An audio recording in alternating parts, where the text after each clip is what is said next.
Judith Mawson wanted nothing more than to be a devoted wife, and she thought she had finally found a man who appreciated her. Gary was my friend, my lover, my companion, my everything. She couldn't wait to come home. She'd run to the door with open arms. They couldn't have been happier in my eyes.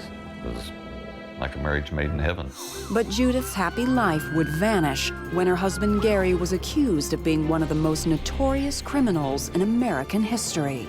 There was just these continual calls of more bodies being discovered. It was the most famous unsolved murder case in America. I remember going over and sitting down on the couch, and I just sat there and cried and cried. When it comes to love and marriage, things aren't always as they seem.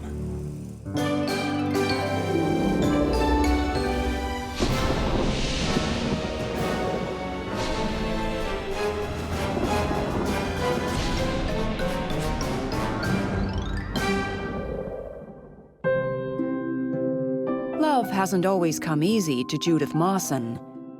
When she was just 20 years old, an Englishman with a sophisticated flair swept this small-town girl off her feet. It was like love at first sight. I met him in like September of 1964, and then we were married in January of 1965, just a few months later. Soon, the couple had 2 children and a tidy house outside of Seattle. But just after their 3rd anniversary, Judith's husband dropped a bombshell. He said, "Judith, there's something I need to tell you." He told me that he's bisexual, and I said, "Well, what's that?" I had no idea what it was. Judith did her best to make it work, but after almost 20 years of marriage, she decided to strike out on her own. I was getting more independent as time went by. And that's when I got divorced from him, because I did not want to live his lifestyle anymore. 8 months after her divorce, Judith was finally coming into her own. One evening at a local bar, a tall stranger with a big smile walked up and asked her to dance. His name was Gary Ridgeway. We danced to the country western music, and that was fun and nice. Later on, as the evening went by, he kind of bent down and kissed me. And like, wow. In the months that followed, Judith and Gary got to know one another. Gary was so kind and gentle and attractive, always smiling and pleasant. He never got angry. Gary was practically perfect, except for that nasty scarring on his right arm. I asked him about the scars on his arm. He had told me that he was working on a car and it caught on fire and burned his arm. And I felt bad for him because it was pretty painful. It did not look good. Judith accepted Gary's explanation and thought no more about it. Just a few months later, Gary surprised Judith by asking her to live with him. He invited me to move in his house. And then I remember saying to him, "Well, I've got a lot of furniture." And Gary's house needed a woman's touch. After all, half the carpet in the bedroom had been ripped out and never replaced. He invited her to go with him to the carpet store, and he asked her opinion on color and style of carpet, and of course she was delighted to do it. As odd as the ripped carpet was to Judith, she was thrilled her boyfriend wanted her help in making a home together. She would just look at him with them eyes, and you know that she loved him. This was her man, you know. After so many years, life and love were finally good to Judith. She found part-time work at a daycare center and happily kept house, while Gary worked long hours painting trucks at a plant outside of Seattle. But just 2 years into their relationship, the couple's cozy life together was shaken by an unexpected visit. In 1987, I was working in the daycare center, and 3 very big and tall detectives So they wanted to talk to me, and I had to go with them. I was scared. I didn't know what was happening. And they started questioning me about Gary. Detectives told her that they had picked up Gary that day and that they were questioning him. Was Judith's perfect boyfriend keeping a dark secret? I didn't know who to believe or what to believe. Judith told me, they have the wrong guy. This cannot be possible.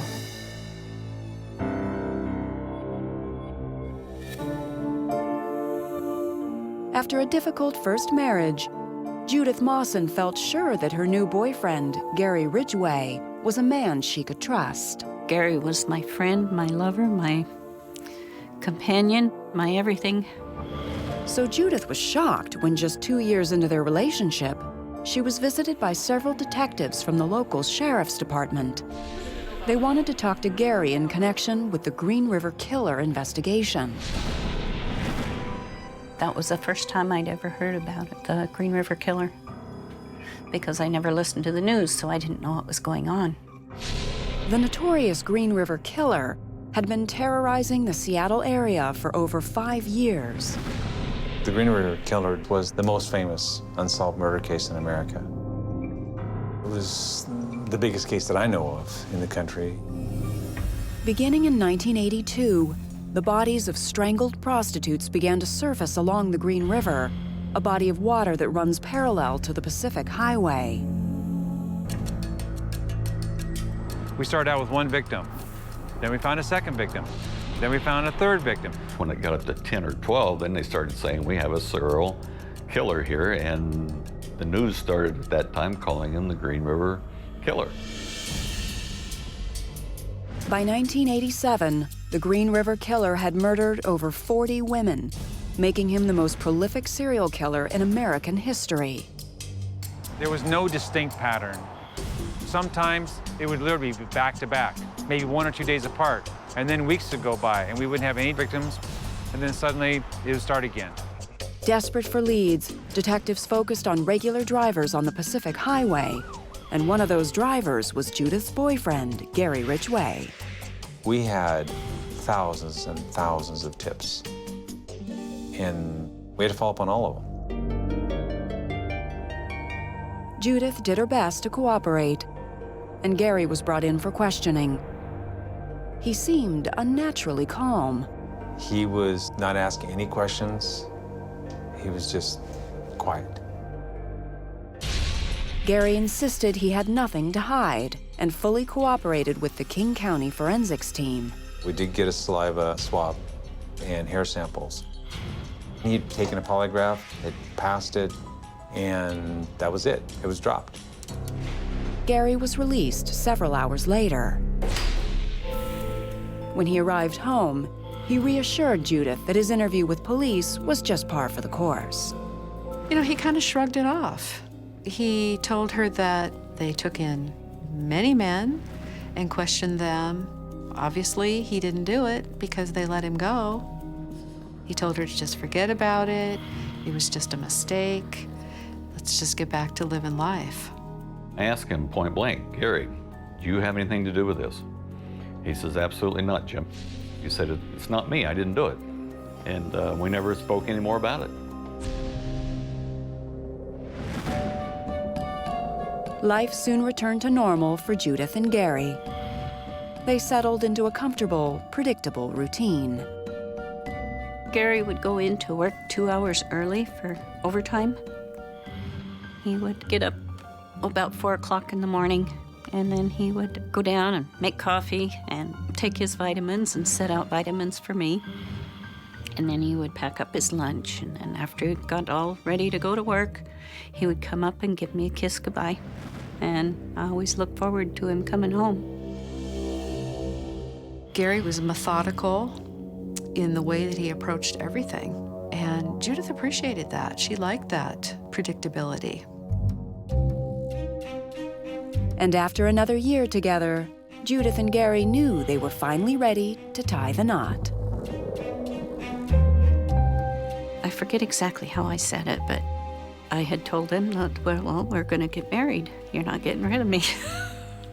And he said, all right, let's get married. Good friends Jim and Linda Bailey volunteered their yard for the occasion.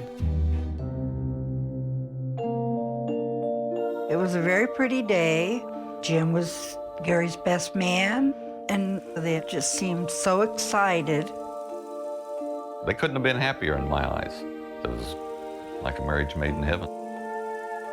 And I just was so happy to become Mrs. Gary Ridgeway. Meanwhile, the search for the Green River Killer continued. Detectives had begun to notice a strange new pattern in the murders.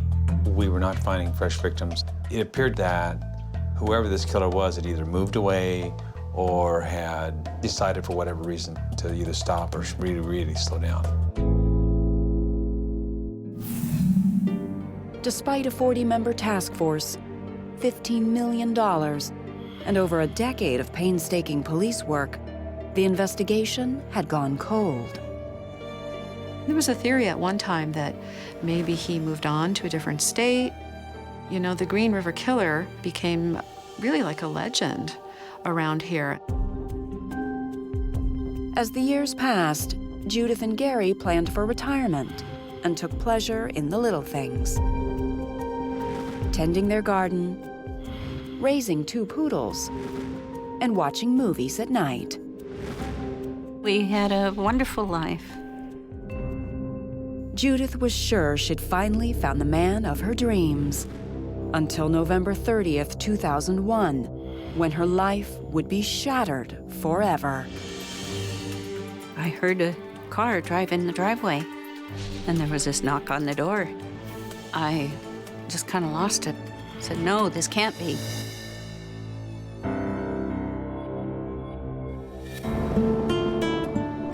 It was late fall of 2001, and Judith Mawson had been married to Gary Ridgeway for over 13 wonderful years. Gary made me smile every day. I had the perfect husband, I thought. November 30th, 2001 began like any other day for Judith. Gary'd already gone to work in the morning, and I heard a car drive in the driveway. And I thought, oh, it's too early for Gary to come home. And there was this knock on the door, and it was the detectives. They were telling me that he was a suspect for the Green River Killer. Though Gary had been questioned and released 14 years earlier, he never stopped being a suspect. They said, we want to talk to you, we want to ask you some questions. And I just sat there and cried. She was just very disbelieving. And she did say, you guys have already questioned him. You guys have already cleared him. But this time, detectives could back up their accusations with scientific facts. DNA wasn't part of our vocabulary in '87. By 2000, new techniques for being able to get DNA profiles out of smaller and smaller and smaller samples. And that's what broke the case for Ridgeway. All that evidence that was gathered in '82 and '83 now could be processed, and now they could get a DNA profile. They were able to link his DNA to some of the bodies that were found. And in addition to that, there were some flecks of paint that were known to be used at the plant where Gary painted trucks associated with some of the bodies. After almost 20 frustrating years, advancements in forensic science had finally blown this old case wide open. Gary Ridgeway was arrested and initially charged with 4 counts of murder.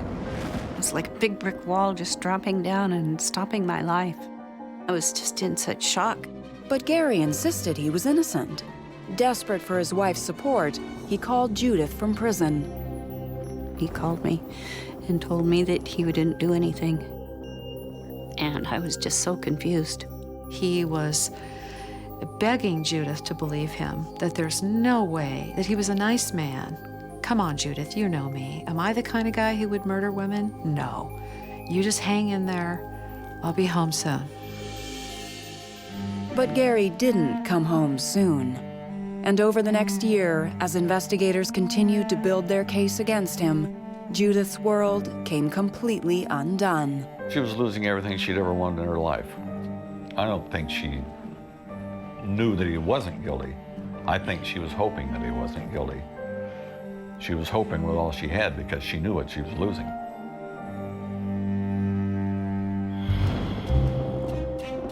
Judith spent 2 agonizing years waiting for the case to go to trial. It was like having your heart ripped open and your life stop. There was a moment there when she really thought it might be better to just die. She didn't deserve to have that done to her. And that was hard, to watch her cry. She was out there all alone.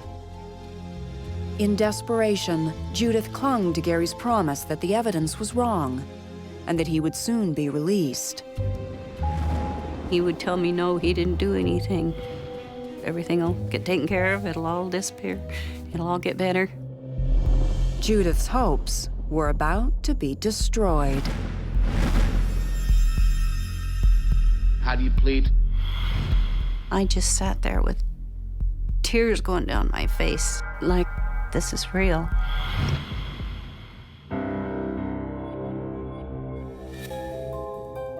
In November 2003, Judith Mawson sat glued to her TV. Her beloved husband, Gary Ridgeway, stood accused of the deaths of dozens of women in a 19-year killing spree. Gary didn't even look like himself anymore. He was some other person. For the 2 years leading up to his trial, Gary had insisted that he was innocent. But as Judith watched in horror, he finally admitted the shocking truth. How do you plead? Guilty.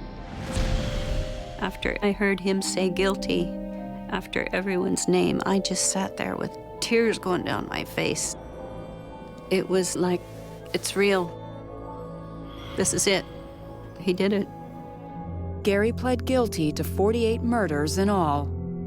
For Judith, it was inconceivable. The happiest years of her life were spent with the most prolific serial killer in the history of the United States. How could he have done something like that?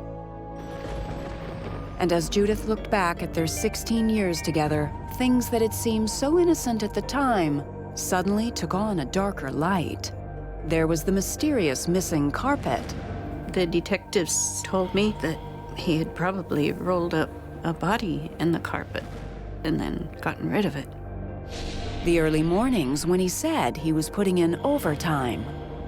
That's probably when he went out and was picking up these women and killed them. And even the long scar on his forearm. One of the women had scratched his arm with her fingernails, and then later on he had poured battery acid on it so that it looked more like a burn. Inside the loving husband that Judith had known for so long lived a monster, and she never even knew it was there. I don't know that Gary really understood his own reasons for killing, but there seemed to be sort of a pattern that some of the prostitutes insulted him by telling him to hurry up or disrespecting him in some way. And that would set off rage and the urge to kill. With dozens of women still missing and unaccounted for in the Seattle area, investigators may never know the full extent of Gary Ridgway's killing spree. He was the worst of the worst. Imagine someone methodically killing individually and personally every single one of these people, one after the other. Looking back at all the different serial killer cases within the United States at least, there's been a number of just horrific crimes. And I don't know of any of them that really reach the level of Ridgeway. Ironically, it may have been Gary's relationship with Judith that kept the list of his victims from growing even longer. The kill rate went down during the years that they were together. He never completely stopped killing, but the frequency did go down. And when I interviewed Gary, in prison. He told me that he really loved Judith and that that was the happiest time in his life, and that his desire for killing really did go down. I don't think he ever meant to fall in love, but he did.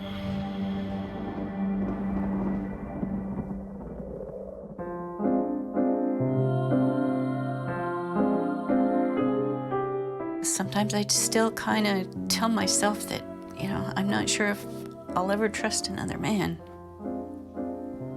So I'm going to be real careful if I ever do meet someone. It has been very traumatic. From his small cell at Washington State Penitentiary, Gary writes to Judith often. Before I met you, I had a big empty hole in my heart. When I met you, I knew you were the only one who could fill it. I will always love you.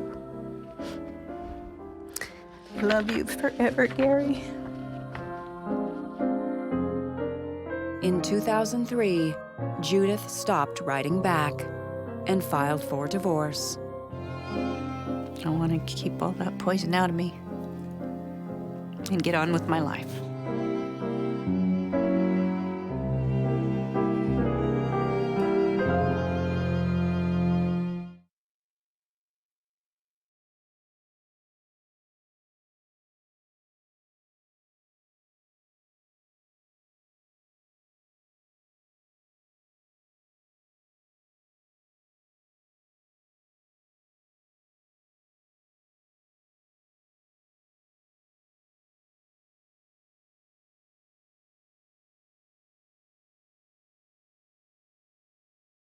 Absolutely.